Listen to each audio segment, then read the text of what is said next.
Welcome to justice for all. आज के इस प्लेटफॉर्म में हमारे पास है डॉक्टर मुइज़ मेहराब ईमान। So welcome.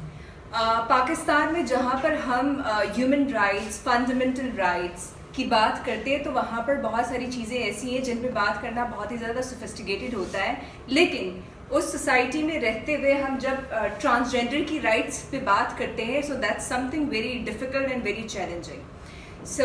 पाकिस्तान के अंदर जो कानून पास हुआ ट्रांसजेंडर प्रोटेक्शन एक्ट 2018 में, डॉक्टर मुइज़ उसमें like one of the greatest role था उनका कि पार्लियामेंट के अंदर उसको रिप्रेजेंट किया, प्लस लेजिस्लेशन का वो पार्ट रही। So first question from you is कि पाकिस्तान के अंदर फर्स्ट टाइम जब वो लेजिस्लेट हुआ सो उसकी वजह से क्या चेंज आया? डिस्कोर्स, सबसे पहला जो चेंज आया वो डिस्कोर्स का चेंज था। बिकॉज एक इतनी बड़ी achievement first of all achieve कर लेना, क्योंकि हम एक्टिविज्म के अंदर हमेशा ना एक प्रोग्रेशन की बात होती है। वो कहते हैं कि पहले आपने इन हकूक़ की बात करनी है, फिर आपने इन हकूक़ की बात करनी है, फिर आपने इन हकूक़ की बात करनी है। और अगर हम लोग अपने बाएं बाजू की जमात का देखें तो उनका डिस्कोर्स हमेशा ये रहा है कि सबसे पहले हम लोगों ने सेकुलरिज्म की बात करनी है, फिर हम लोगों ने औरतों के हकूक़ की बात करनी है, फिर हमने माइनॉरिटीज़ के हकूक़ की बात करनी है। And we were considered somebody जिनकी बात तो करना बहुत दुश्वार है, बहुत मुश्किल है, ये तो शायद कभी की नहीं जा सकती। सो हमने कहा चले फिर हम खुद करके देखते हैं। तो सी नहीं तो फिर ऐसी सही, अगर आप लोगों से हमारी बात नहीं हो रही, हम तो आपकी मूवमेंट अपना हिस्सा बनना चाह रही हैं, तो हम लोग आके अपनी बात खुद कर लेंगे। और अच्छी बात यह कि खुदा ने हमारी कम्युनिटी को बड़ा रंगीन बनाया। आपको इस रूप में भी मेरी बहनें मिलेंगी, आपको दाढ़ी के साथ भी मेरी बहनें मिलेंगी जिनका ताल्लुक तबलीगी जमात के साथ है, आपको फुल लंबे बालों वाली और खूबसूरत से फ़िरके के अंदर भी मिलेंगी। तो आपके पास ट्रांसजेंडर कम्युनिटी अल्हम्दुलिल्लाह इतनी डाइवर्स है, उसमें ट्रांस मैन भी हैं कि जब हम लोग सारे के सारे यकजा होकर पार्लियामेंट के पास गए और जाके मल्टीपल पार्लियामेंटेरियन से मिले और उन्होंने हमारी डाइवर्सिटी देखी, उन्होंने देखा कि इस कम्युनिटी के अंदर जो हमारा तासुर था कि ख्वाजा सरा इस तरह के होते हैं दिखने में, ये तो मल्टीपल तरहों के हैं। इसमें डॉक्टर भी हैं, इंजीनियर भी हैं, तालिब इल्म भी हैं, रकास भी हैं, गाने वाले भी हैं, भिखारी भी हैं, और ये सब कुछ साथ लेके चल रही हैं। हमने किसी को पीछे नहीं छोड़ा, हमने किसी को मलामत नहीं कहा, हमने किसी को बुरा नहीं कहा। हमने कहा कि ये सारी हमारी बहनें हैं। इसमें जो आपको मज़ार पे बैठने वाली और बधाई देने वाली नज़र आ रही है वो भी ख्वाजा सरा है।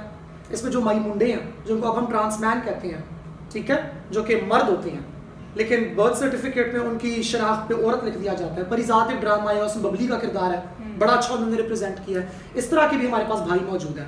तो हमारे यहाँ बहनें भी हैं, हमारे पास भाई भी हैं, हमारे पास बुजुर्ग भी हैं, हमारे पास माएँ भी हैं, हमारे पास बाप भी हैं। तो उसका एक बड़ा अच्छा पॉजिटिव इम्पैक्ट हुआ, बिकॉज लोगों को हुआ कि हाँ, हमने हमेशा अपनी आंखों से देखा है कि आप लोगों के साथ बुरा हुआ है और हम लोगों को लगता है कि आपसे अच्छा होना चाहिए, और आप लोग यहाँ तक पहुँचे एक ऐसे मुल्क के अंदर जहाँ पे दरवाजे इतने बंद होते हैं, जहाँ पे आपने सिर्फ घर में गैस का कनेक्शन लगाना तो आपको 4 फ़ोन कॉलों की ज़रूरत होती है। तो आप लोग जो कि तारीखी तौर पे इस्तेसाल का शिकार हैं, जब से गोरा हमारे पास आया तो गोरे ने पहले सेंसस के ज़रिए, फिर क्रिमिनल ट्राइब्स एक्ट 1 के ज़रिए, फिर क्रिमिनल ट्राइब्स एक्ट 2 के ज़रिए आपके ऊपर इतनी बुरी लेजिस्लेशन की और इतने बुरे रवैया बनाए, और वो रवैये भी तक हम लेकर चल रहे हैं। उसके बावजूद आप लोग यहाँ तक पहुँच गए हैं। तो जो सबसे बड़ा चेंज आया वो ये था कि ब्रावा, कर गई हो तुम लोग कर गई हो। ऐसे यहाँ पे मैं आपको रोकूंगी कि जब आपने पार्लियामेंट में उसको प्रेजेंट किया, सो पार्लियामेंटेरियंस का क्या रिएक्शन था? क्या पॉजिटिव था या क्या नेगेटिव था? कौन कौन से चैलेंजेस का उस टाइम पे आपको सामना करना पड़ा? Very positive. मैंने जो प्रेजेंटेशन दी थी वो उस वक्त के यूथ कॉकस को दी थी। दिस वाज द गवर्नमेंट जो कि नवाज शरीफ की गवर्नमेंट थी।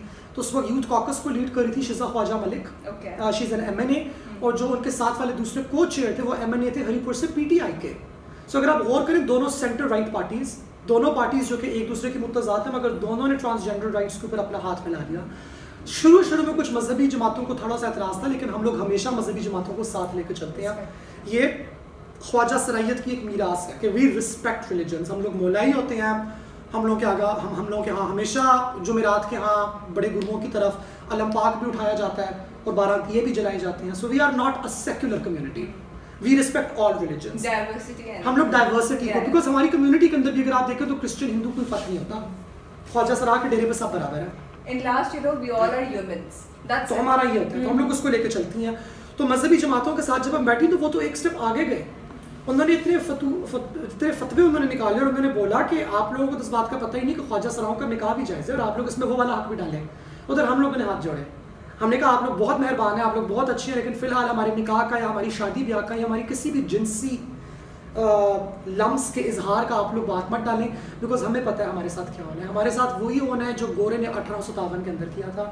1857 में गोरे ने लफ्ज़ इस्तेमाल किया था हैबिचुअल सोडोमाइट। आज के दौर में लफ्ज़ इस्तेमाल होता है होमोसेक्सुअल या गे। तो हमें पता है कि हम बात कर रही हैं अपनी तालीम की, हम बात कर रही हैं सेहत की, हम बात कर रही हैं रियासत के अंदर शहरियत के हक़ की, हम इलेक्शन में हक़ की बात कर रही हैं, हम शहरी बनने का हक़ मांग रही हैं। और हमें पता है ये जितने भी लोग जो नफरत फरोश हैं वो सबसे पहला काम ज़ात के साथ क्या करते हैं, उसको हवस और जिन्स की निगाह से देखते हैं। औरत मकसद भी यही हो रहा है, औरतें निकल के अपने हकूक़ की बात करती हैं। तो जितने भी नेगेटिव फाशिस्ट हैं क्या करते हैं, कहते हैं ये जिन्स की बात कर रही हैं। वो कहती है मेरा जैसे मेरी मर्जी, मुझे हाथ मत लगाओ, ये खुदा की अमानत है, ये मेरी अमानत है, तुम उसको हाथ नहीं लगा सकते। देखो सेक्स की बात कर रही है, हमारे साथ भी यही है। हम आके बोलेंगे मैं तालीम का हक दो, सेक्स, वोट डालने का हक दो, सेक्स, शहरी बनने का हक दो, होमोसेक्स। तो हमें पता था कि हमारे साथ यही होगा, तो हमने कहा कि हम ये बात करेंगे नहीं। हमें भूखा मार दो, प्यासा मार दो, हमें प्यार के लिए, चलो ठीक है, प्यार बहुत दूर की बात है, हम बाद में आएंगे, लेकिन ये वाली बात करो। तो वो बड़े एक कॉन्फ्लिक्ट था, मगर वो अच्छे तरीके से चला। मगर आप देखें ना, वो करने के बावजूद क्या हुआ हमारे साथ, ये जो नफरत फरोश हैं, जो हमारे कंधे पर रख के अपनी झूठी बंदूक चलाते हैं, जो हमेशा ज़ात के खिलाफ बात करके, प्रोग्रेस के खिलाफ बात करके, पाकिस्तान के खिलाफ बात करके, एक झूठा मंजन बेच के वो हमेशा किसी और कांधा तलाश करते हैं। उन्होंने आज फेडरल शरीयत कोर्ट के अंदर हमारे खिलाफ केस किया हुआ कि जी ये लोग तो गे मैरिज पाकिस्तान में ली। सही है। सो नेक्स्ट क्वेश्चन मेरा आपसे ये है कि एक्ट के आने के बाद लाइक कोई पॉजिटिव चेंज आया as per your notion? Absolutely, a lot of positive change, because देखिए वो जो एक्ट है, वो एक्ट बेसिकली ये कहता है कि the government has made a law that transgender people have these protections. मगर the government does not, the parliament does not give you protections. Protections are given to you by departments, and departments come under ministries. तो फिर उसके बाद अब उसके rules of business बने हैं और वो रूल्स ऑफ बिजनेस ड्राफ्ट हो गए हैं। और उसका सबसे पहला जो पॉजिटिव नतीजा आया वो पुलिसिंग के अंदर आया, और सिक्योरिटी और लॉ इन्फोर्समेंट के अंदर आया।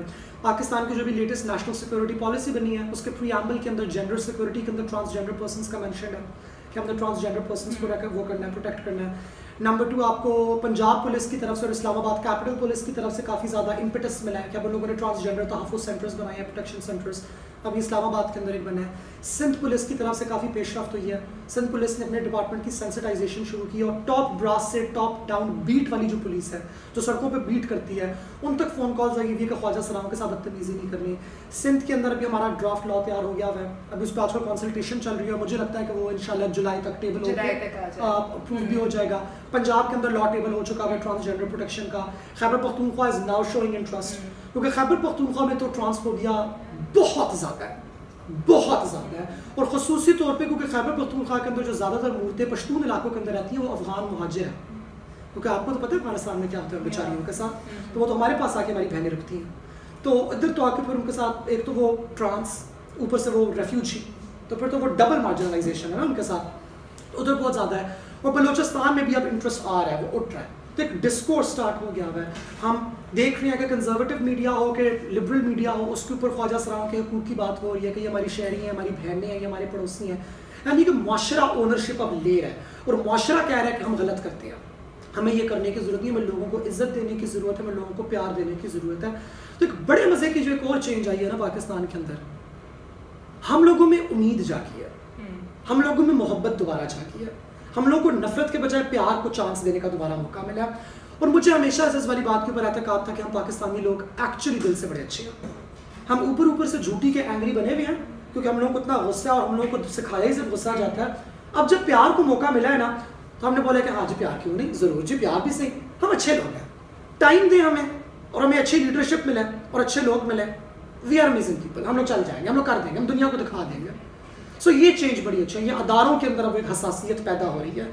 अब एक ख्वाजा सरा खड़ी होकर कह सकती है कि मैं ख्वाजा सरा हूँ, मुझे मेरा हक दो। हाँ, आई थिंक अगर इस बात को हम ले तो कुछ टाइम पहले ईयर्स बैक ये शायद डिफिकल्ट था कि डिक्लेयर करना कि भी like I am transgender, but now this is something a big change. अच्छा, लास्ट क्वेश्चन की तरफ बढ़ते हैं डॉक्टर मोइज़ कि कोई भी राइट जो है ना आपका वायलेट होता है तो कोर्ट्स में रिस्पॉन्स कैसा होता है, क्या पॉजिटिव होता है, ठीक है, या नेगेटिव होता है? सो लाइक मेरे ख्याल से कोर्ट्स में रिस्पांस का वही प्रॉब्लम है पाकिस्तान के अंदर जो बाकी तमाम केसेस में है, ख्वाजा सराओं पे भी आके वही एप्लीकेबल होता है, टार्डीनेस, स्लो, कि चीज़ें बहुत स्लो होती हैं। और जब आपने जाना हो हर 2 हफ्ते के बाद कोर्ट, तो आपने रिक्शे का खर्चा भी निकालना है, आपने वकील का पैसा भी निकालना है, कोर्ट्स आर एक्सपेंसिव। मेरे भी 3 केसेस चल रहे हैं, मुझे पता है मेरा कितना खर्चा अब तक हो चुका है। सो बहुत से लोग गुर्बत की वजह से अपने केसेस को फॉलो नहीं कर सकते। एंड ख्वाजा सरा कम्युनिटी इज़ वेरी पुअर। आपको बहुत थोड़ी ख्वाजा सराएं ऐसी नजर आएंगी जो अच्छा कमाती हैं। या मैं हूँ एक, चलो जॉब कर रही हूँ, पढ़ लिख गई हूँ, मेरी ब्याह की बहनें हैं जो नॉन प्रॉफिट साथ या कॉर्पोरेट साथ काम करी, वो तनख्वाहदार हैं, वो तनख्वाह कमा रही हैं, तो चलिए हम at par with the middle class community of Pakistan actually आ गई हैं। बाकी तो हम में से नहीं है, बाकी तो सारी बिलो द पॉवर्टी लाइन रहती हैं अक्सर का। So how do we expect them to participate in the judicial process when we know that the judicial process is so expensive. हमारे यहाँ फ्री लीगल क्लिनिक्स नहीं होते, हमारे यहाँ लीगल कॉस्ट की रीइंबर्समेंट का कॉन्सेप्ट नहीं है कि क्रिमिनल केस किसी के ऊपर हुआ है और आप उनके हक में फैसला दे रहे हैं तो आप साथ में ये बोले कि क्रिमिनल कॉस्ट को रीइंबर्स किया जाए। मेरे ख्याल से ये वो सेंसिटाइजेशन है जजेस के अंदर नेचुरली मौजूद होनी चाहिए कि विमेन एंड मार्जिनलाइज्ड ग्रुप्स जब भी कोई केस वगैरह करें और वो केस जीते तो आप उनको कॉम्पनसेशन भी दें लीगल कॉस्ट की। मगर हमारे यहाँ ये वाली चीज़ें नेचुरली पिकअप नहीं की जाती हैं। बाकी मुझे इस बात का भी एहसास हुआ है, सिंध के अंदर एटलीस्ट मुझे इस बात का एहसास हुआ है कि जजेस आर सेंसिटिव, क्योंकि मेरे ऊपर अभी एक अटेम्प्टेड गैंग रेप केस हुआ था जिसमें से मैं एटलीस्ट 6 लोगों को पकड़वा सकी थी और उन सब की बेल भी डिनाई हुई है, जिसमें मैंने रूल ऑफ कंसिस्टेंसी को ब्रेक किया जजेस ने। So they did an exception for my case कि जी ये ख्वाजा सराय, ये मार्जिनलाइज्ड पॉपुलेशन है, इनके साथ बहुत घिनाना हुआ है और ये 377 जब हमने इंट्रोड्यूस कर लिया इनके चार्जेस के अंदर तो अब हम बाकी मुल्ज़िमान की बेल को डिनाई कर रहे हैं simply because they saw me as a ख्वाजा सरा। अगर मैं मर्द बन के जाती जो कि अक्सर कात मूर्तें करती हैं कि जी हम जा रही हैं तो अब हम क्या करें, हाँ अदालत में तो मर्द बन के जाना पड़ेगा। तो हमारे अंदर एक कॉन्सेप्ट होता है फ़िरके का और खोटकी का। सो जैसे ये कच्चा फ़िरका है, कच्चा फ़िरका मीन्स के feminine but not completely feminine, फ़िरके का मतलब होता है कम्प्लीट फेमिनिन और खोटकी का मतलब होता है मैस्कुलिन। तो हम ख्वाजा सराओं में ये चीज़ होती है। तो फॉर एग्जांपल अगर मैंने अपने वालिद साहब के जनाजे पे जाना है तो मैं खोटकी में जाऊँगी मर्दाना लिबास के अंदर। अगर मैंने मस्जिद के अंदर नमाज अदा करने जाना है तो मैं खोटकी में जाऊँगी मर्दाना लिबास के अंदर, क्योंकि हम लोग ये समझते हैं कि ये हमारी माशरती जिम्मेदारी है कि खुदा ने अगर हमें दोनों जिनसों की तकवीत बख्शी है तो हमने खुदा के माशरे में खुदा की ज़मीन पे इज़्ज़त के साथ रहना है। और जहाँ पे आपने मर्द के तौर पे लिबास पहना है तो इज़्ज़त के लिए, लोगों को पता है आप ख्वाजा से, लेकिन आप इज़्ज़त के लिए वो पहन के जाएंगी। तो मूर्तों का ये होता था कि हम अदालत में खोटकी में जाएँ ताकि हमारी बेहुरमती ना हो, ताकि हमारी बेइज्जती ना हो। लेकिन अब ट्रेंड आ कि अब मूर्तियाँ ख्वाजा सरा हम लोग फ़िरके में जाती हैं, मैं फ़िरके में जाती हूँ कोर्ट में और उस फ़िरके के अंदर मुझे हर कोई मुड़ के देखता है, हर कोई मुझे ताड़ता है, मुझे अंदर अदालत में दाखिल होते हुए नज़रों से देखा जाता है, मुझे गार्ड तंग करता है, लेकिन वो मेरा हक है, ये मेरी हकीकत है। और मैंने जज को जाके, मैंने उस काजी को जाके अपनी हकीकत अपना ये रूप दिखाना है कि ये मैं हूँ, ये मुझे खुदा ने बनाया है, इस हक को तुम तस्लीम करो और मुझे मेरा ये हक दो। तो जब आप इस हक पे खड़े होते हो तो अगले बंदे को आपकी हक की ताकत नजर आती है और अगला बंदा फिर आपके हक में फैसला करता भी है। तो मुझे ये शिफ्ट भी नजर आया कि अब जजेस भी कहते हैं कि नहीं मार्जिनलाइज्ड पॉपुलेशन ख्वाजा सराय सुनो ये क्या कह रही है, तो हम जब बोलती हैं तो अदालत रुक के सुनती भी है। चेंज आ रहा है, चेंज आ रहा है। I think we all can feel it. Pakistan is not the same Pakistan जो 2011 में था, 11 में था, आज से 10 साल पहले। एज आई टोल्ड यू ना कि एक टाइम पे वो ट्रांसजेंडर कहना भी है ना, डिक्लेयर करना भी बहुत ही ज़्यादा मुश्किल था, बट आज है ना ठीक है। So thank you so much. हमारी बातें ख़त्म नहीं होगी और you know like you are you know a role model for like million of the people, so a lot of the people you know got a lot of inspiration from you.